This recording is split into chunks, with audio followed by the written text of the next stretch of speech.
Ulangan pasal 22 tentang tolong-menolong. Apabila engkau melihat bahwa lembu atau domba saudaramu tersesat, janganlah engkau pura-pura tidak tahu. Haruslah engkau benar-benar mengembalikannya kepada saudaramu itu. Dan apabila saudaramu itu tidak tinggal dekat denganmu, dan engkau tidak mengenalnya, maka haruslah engkau membawa hewan itu ke dalam rumahmu, dan haruslah itu tinggal padamu, sampai saudaramu itu datang mencarinya. Engkau harus mengembalikannya kepadanya. Demikianlah harus kau perbuat dengan keledainya. Demikianlah kau perbuat dengan pakaiannya. Demikianlah kau perbuat dengan setiap barang yang hilang dari saudaramu dan yang kau temui. Tidak boleh engkau pura-pura tidak tahu.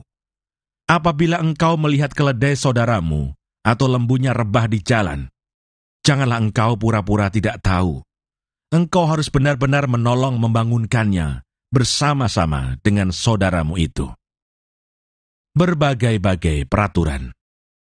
Seorang perempuan janganlah memakai pakaian laki-laki, dan seorang laki-laki janganlah mengenakan pakaian perempuan, sebab setiap orang yang melakukan hal ini adalah kekejian bagi Tuhan Allahmu.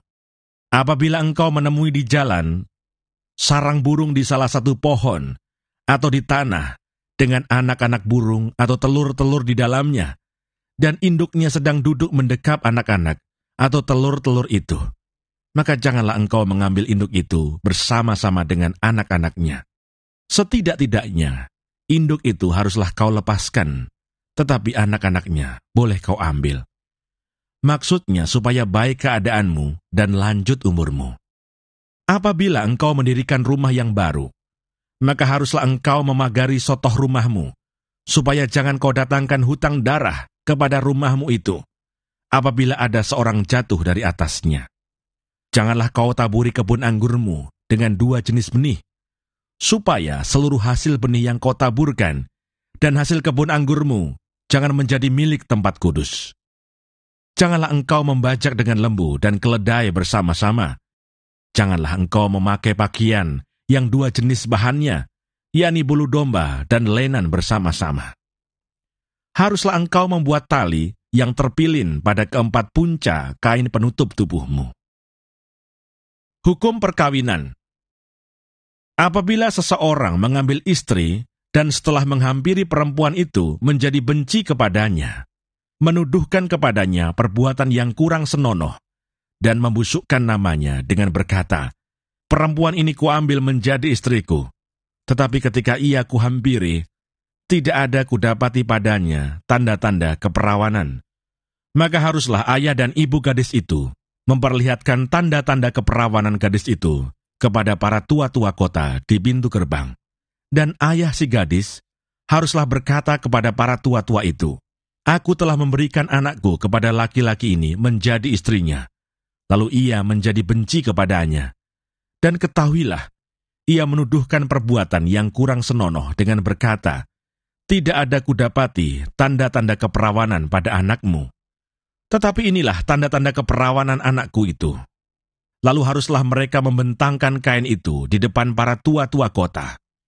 Maka haruslah para tua-tua kota itu mengambil laki-laki itu, menghajar dia, mendenda dia 100 sikal perak, dan memberikan perak itu kepada ayah si gadis, karena laki-laki itu telah membusukkan nama seorang perawan Israel. Perempuan itu haruslah tetap menjadi istrinya, selama hidupnya tidak boleh laki-laki itu menyuruh dia pergi. Tetapi jika tuduhan itu benar, dan tidak didapati tanda-tanda keperawanan pada si gadis, maka haruslah si gadis dibawa keluar ke depan pintu rumah ayahnya, dan orang-orang sekotanya haruslah melempari dia dengan batu, sehingga mati. Sebab dia telah menodai orang Israel dengan bersundal di rumah ayahnya. Demikianlah harus kau hapuskan yang jahat itu dari tengah-tengahmu. Apabila seseorang kedapatan tidur dengan seorang perempuan yang bersuami, maka haruslah keduanya dibunuh mati. Laki-laki yang telah tidur dengan perempuan itu, dan perempuan itu juga. Demikianlah harus kau hapuskan yang jahat itu dari antara orang Israel. Apabila ada seorang gadis yang masih perawan dan yang sudah bertunangan, jika seorang laki-laki bertemu dengan dia di kota dan tidur dengan dia, maka haruslah mereka keduanya kamu bawa keluar ke pintu gerbang kota, dan kamu lempari dengan batu, sehingga mati. Gadis itu, karena walaupun di kota, ia tidak berteriak-teriak, dan laki-laki itu, karena ia telah memperkosa istri sesamanya manusia. Demikianlah harus kau hapuskan yang jahat itu dari tengah-tengahmu. Tetapi jikalau di padang, laki-laki itu bertemu dengan gadis yang telah bertunangan itu, memaksa gadis itu tidur dengan dia, maka hanyalah laki-laki yang tidur dengan gadis itu yang harus mati. Tetapi gadis itu janganlah kau apa-apakan. Gadis itu tidak ada dosanya yang sepadan dengan hukuman mati. Sebab perkara ini sama dengan perkara seseorang yang menyerang sesamanya manusia dan membunuhnya. Sebab laki-laki itu bertemu dengan dia di padang. Walaupun gadis yang bertunangan itu berteriak-teriak, tetapi tidak ada yang datang menolongnya. Apabila seseorang bertemu dengan seorang gadis yang masih perawan dan belum bertunangan, memaksa gadis itu tidur dengan dia, dan keduanya kedapatan, maka haruslah laki-laki yang sudah tidur dengan gadis itu memberikan 50 sikal perak kepada ayah gadis itu, dan gadis itu haruslah menjadi istrinya, sebab laki-laki itu telah memperkosa dia. Selama hidupnya, tidak boleh laki-laki itu menyuruh dia pergi. Seorang laki-laki janganlah mengambil istri ayahnya, dan jangan menyingkapkan punca kain ayahnya. Ulangan pasal 23. Orang yang tidak boleh masuk jemaah Tuhan. Orang yang hancur buah pelirnya, atau yang terpotong kemaluannya, janganlah masuk jemaah Tuhan. Seorang anak haram, janganlah masuk jemaah Tuhan. Bahkan keturunannya yang ke-10 pun tidak boleh masuk jemaah Tuhan. Seorang Amon atau seorang Moab, janganlah masuk jemaah Tuhan. Bahkan keturunannya yang ke-10 pun tidak boleh masuk jemaah Tuhan sampai selama-lamanya. Karena mereka tidak menyongsong kamu dengan roti dan air pada waktu perjalananmu keluar dari Mesir. Dan karena mereka mengupah Bileam bin Beor dari Petor di Aram Mesopotamia melawan engkau, supaya dikutukinya engkau. Tetapi Tuhan Allahmu tidak mau mendengarkan Bileam, dan Tuhan Allahmu telah mengubah kutuk itu menjadi berkat bagimu, karena Tuhan Allahmu mengasihi engkau.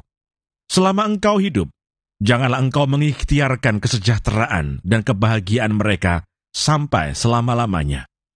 Janganlah engkau menganggap keji orang Edom, sebab dia saudaramu. Janganlah engkau menganggap keji orang Mesir, sebab engkau pun dahulu adalah orang asing di negerinya. Anak-anak yang lahir bagi mereka dalam keturunan yang ketiga boleh masuk jemaah Tuhan. Ketahiran perkemahan. Apabila engkau maju dengan tentaramu melawan musuhmu, maka haruslah engkau menjaga diri terhadap segala yang jahat. Apabila ada di antaramu seorang laki-laki yang tidak tahir, disebabkan oleh sesuatu yang terjadi di atasnya pada malam hari, maka haruslah ia pergi keluar perkemahan. Janganlah ia masuk ke dalam perkemahan. Kemudian menjelang senja, haruslah ia mandi dengan air, dan pada waktu matahari terbenam, ia boleh masuk kembali ke dalam perkemahan. Di luar perkemahan itu, haruslah ada bagimu suatu tempat kemana engkau pergi untuk kada hajat. Di antara perlengkapanmu, haruslah ada padamu sekop kecil, dan apabila engkau jongkok kada hajat, haruslah engkau menggali lubang dengan itu, dan menimbuni kotoranmu. Sebab Tuhan Allahmu berjalan dari tengah-tengah perkemahanmu, untuk melepaskan engkau, dan menyerahkan musuhmu kepadamu. Sebab itu haruslah perkemahanmu itu kudus, supaya jangan ia melihat sesuatu yang tidak senonoh di antaramu, lalu berbalik daripadamu. Kesayangan terhadap budak yang melarikan diri. Janganlah kau serahkan kepada tuannya seorang budak yang melarikan diri dari tuannya kepadamu. Bersama-sama engkau ia boleh tinggal di tengah-tengahmu, di tempat yang dipilihnya, di salah satu tempatmu yang dirasanya baik. Janganlah engkau menindas dia. Menentang persundalan di tempat kudus. Di antara anak-anak perempuan Israel, janganlah ada pelacur bakti. Dan di antara anak-anak lelaki Israel, janganlah ada semburit bakti. Janganlah kau bawa upah sundal atau uang semburit ke dalam rumah Tuhan Allahmu untuk menepati salah satu nazar, sebab keduanya itu adalah kekejian bagi Tuhan Allahmu. Jangan memungut bunga dari seorang saudara sebangsa. Janganlah engkau membungakan kepada saudaramu, baik uang maupun bahan makanan, atau apapun yang dapat dibungakan. Dari orang asing boleh engkau memungut bunga, tetapi dari saudaramu, janganlah engkau memungut bunga, supaya Tuhan Allahmu memberkati engkau dalam segala usahamu, di negeri yang engkau masuki untuk mendudukinya. Tentang nazar, apabila engkau bernazar kepada Tuhan Allahmu, janganlah engkau menunda-nunda memenuhinya, sebab tentulah Tuhan Allahmu akan menuntutnya daripadamu, sehingga hal itu menjadi dosa bagimu.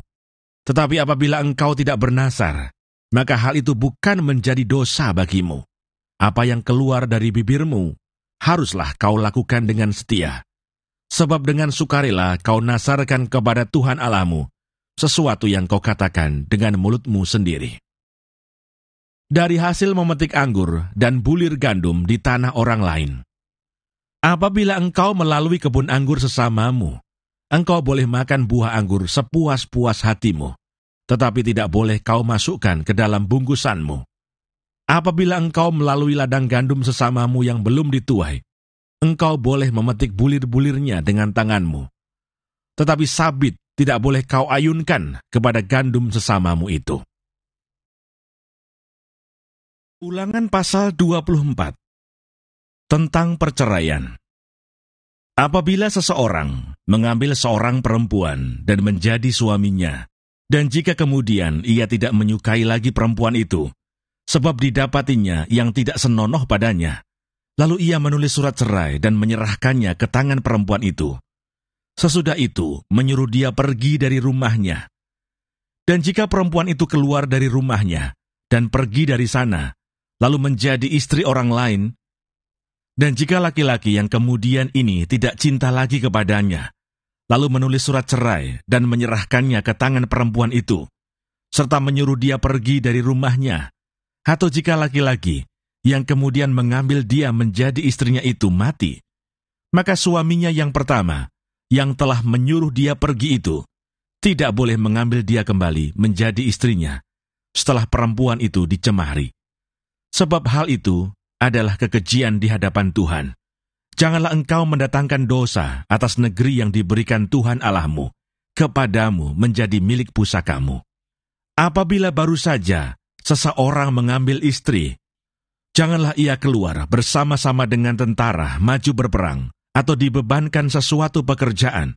1 tahun lamanya, ia harus dibebaskan untuk keperluan rumah tangganya dan menyukakan hati perempuan yang telah diambilnya menjadi istrinya. Tentang melindungi sesama manusia. Janganlah mengambil kilangan atau batu kilangan atas sebagai gadai, karena yang demikian itu mengambil nyawa orang sebagai gadai. Apabila seseorang kedapatan sedang menculik orang, salah seorang saudaranya dari antara orang Israel, lalu memperlakukan dia sebagai budak dan menjual dia, maka haruslah penculik itu mati. Demikianlah harus kau hapuskan yang jahat itu dari tengah-tengahmu. Hati-hatilah dalam hal penyakit kusta, dan lakukanlah dengan tepat segala yang diajarkan imam-imam orang Lewi kepadamu. Apa yang kuperintahkan kepada mereka, haruslah kamu lakukan dengan setia. Ingatlah apa yang dilakukan Tuhan Allahmu kepada Miriam pada waktu perjalananmu keluar dari Mesir. Apabila engkau meminjamkan sesuatu kepada sesamamu, janganlah engkau masuk ke rumahnya untuk mengambil gadai daripadanya. Haruslah engkau tinggal berdiri di luar, dan orang yang kau beri pinjaman itu haruslah membawa gadai itu keluar kepadamu. Jika ia seorang miskin, janganlah engkau tidur dengan barang gadaiannya. Kembalikanlah gadaian itu kepadanya pada waktu matahari terbenam, supaya ia dapat tidur dengan memakai kainnya sendiri dan memberkati engkau. Maka engkau akan menjadi benar di hadapan Tuhan Allahmu.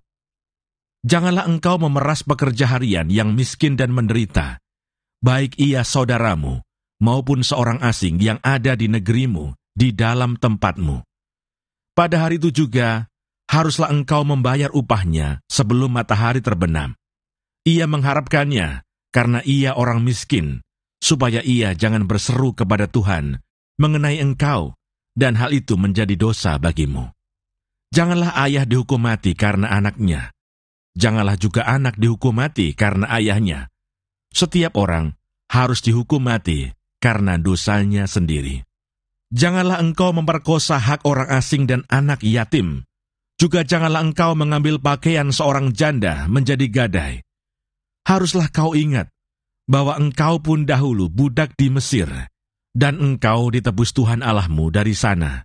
Itulah sebabnya aku memerintahkan engkau melakukan hal ini. Apabila engkau menuai di ladangmu, lalu terlupa seberkas di ladang, maka janganlah engkau kembali untuk mengambilnya. Itulah bagian orang asing, anak yatim dan janda, supaya Tuhan Allahmu memberkati engkau dalam segala pekerjaanmu. Apabila engkau memetik hasil pohon zaitunmu dengan memukul-mukulnya, janganlah engkau memeriksa dahan-dahannya sekali lagi. Itulah bagian orang asing, anak yatim dan janda. Apabila engkau mengumpulkan hasil kebun anggurmu, janganlah engkau mengadakan pemetikan sekali lagi. Itulah bagian orang asing, anak yatim dan janda. Haruslah kau ingat bahwa engkau pun dahulu budak di tanah Mesir. Itulah sebabnya aku memerintahkan engkau melakukan hal ini.